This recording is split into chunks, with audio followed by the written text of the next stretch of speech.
Okay, so my name is Matthew Jester. I'm just making a brief video going over the basics of what hypnosis is and how it works.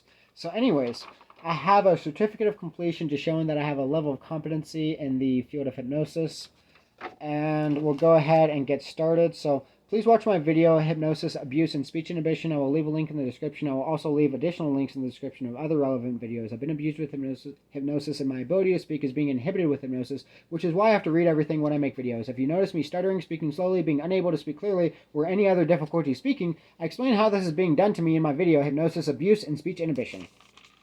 In this video, I'll be covering a couple of theories of hypnosis, some important terms that will help anyone learning hypnosis to better understand hypnosis, going into depth on an important concept known as the critical factor or critical faculty, and briefly explaining the different techniques used in direct hypnosis and Ericksonian hypnosis. Some of the vital information is almost impossible to find on the internet for free, and even then can be difficult to fully comprehend, so I hope I have articulated and explained what hypnosis is very well in this video for you and the general public to have a clear understanding of what hypnosis is.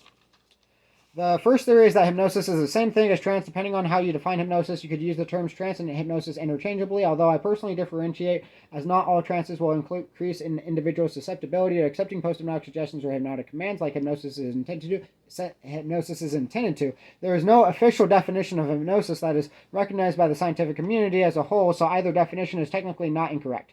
According to the human Givens theory, hypnosis is any artificial method of accessing the REM state, which is naturally active while dreaming. This theory of hypnosis would provide a logical explanation for all the phenomena that is associated with hypnosis. In case anyone is not familiar with REM or the REM state, it's an acronym for rapid eye movement, and is the second stage of sleep when we dream. Somnambulism. Somnambulism is a medical terminology for sleepwalking and hypnosis. See, that's one of the terminologies where I keep slipping up because of the hypnosis. It's not a difficult thing for me to say, and normally I don't slip up saying that word under any context. In fact, it's actually the word hypnosis that I'm slipping up on, which is not, I don't have any difficulty saying hypnosis, except, because of the hypnosis. And then I noticed also that, I'll get my neck muscle strained because of the hypnosis, resisting post-hypnotic suggestions. And they do that to try to cover up the strain and the difficulty in my voice. So please make sure to watch the video, Hypnosis, Abuse, and Speech Inhibition, because I am really being abused a lot. And I really need help. I can't have this happening to me anymore.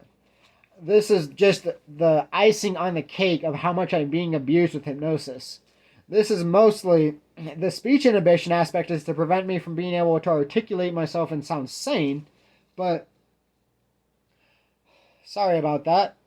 That heavy breathing as well, and everything was the hypnosis as well, trying to make it seem as if I was, wow, now I'm having, my memory is repressed because of the hypnosis, so I'm just pointing these things out. I'm being abused with hypnosis, and I really do need help. I'm not going to be overly emotional about it, but I am going to say that I need help because I'm being abused with hypnosis. The thing that would help me out actually the most would be sharing that video, Hypnosis, Abuse, and Speech Inhibition, with anybody that you happen to know. Anybody at all, just because, I need publicity on this. The reason being is, first of all, there's a lot going into this, but there is way too much, I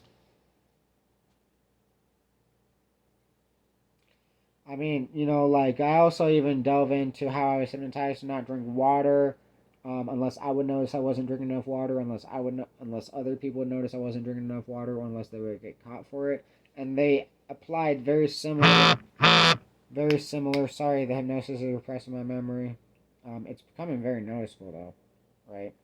Extremely similar considerations for the inhibition of my speech. In fact, they actually used a variety of post-hypnotic suggestions in succession, one after another, to actually mimic and replicate the symptoms of Tourette syndrome. So, again, watch my video, Hypnosis, Abuse, and Speech Inhibition, on YouTube. It's also on my Facebook.